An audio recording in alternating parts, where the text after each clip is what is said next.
Welcome to tech Chaitu. మళ్ళీ రామేశ్వరం నుండి రైళ్లు నడవబోతున్నాయి. ఇండియాస్ ఫస్ట్ సీ బ్రిడ్జ్ అయిన పంబన్ బ్రిడ్జ్ ఓల్డ్ అయిపోవటంతో ఇండియన్ రైల్వేస్ కొన్ని సంవత్సరాల క్రితము రామేశ్వరంకి రైళ్లు నడపటము ఆపేసింది. కేవలం మండపం వరకే నడుపుతుంది. పంబన్ బ్రిడ్జ్ ఓల్డ్ అయిపోతుందని దృష్టిలో ఉంచుకుని ఇండియన్ రైల్వేస్ అంతకు ముందే India's first vertical rail bridge నిర్మాణాన్ని మొదలుపెట్టింది. అంటే ఈ పంబన్ బ్రిడ్జ్ పక్కనే కొత్త బ్రిడ్జ్ నిర్మాణము మొదలుపెట్టింది.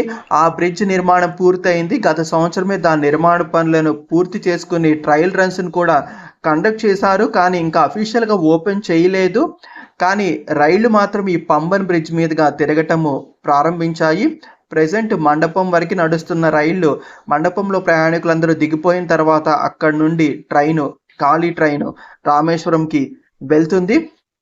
కానీ అఫీషియల్గా ఎప్పటి నుండి రామేశ్వరం నుండి నడుపుతారన్న దానికైతే ఇంకా సమాచారం లేదు. కానీ ఇప్పటి వరకు వస్తున్న స్పెక్యులేషన్స్ ప్రకారము ఈ ఫిబ్రవరి నెలలోనే ప్రధానమంత్రి నరేంద్ర మోడీ గారు ఈ ఇండియాస్ ఫస్ట్ వర్టికల్ బ్రిడ్జ్ని ప్రారంభిస్తారు అని అంటున్నారు. సో నరేంద్ర మోడీ గారు ప్రారంభించిన తర్వాత ఇంకా రైళ్లు రామేశ్వరం నుండి నడుస్తాయి. ఈ పంబన్ వర్టికల్ బ్రిడ్జ్ని 545 కోట్ల ఎస్టిమేట్తో నిర్మించారు.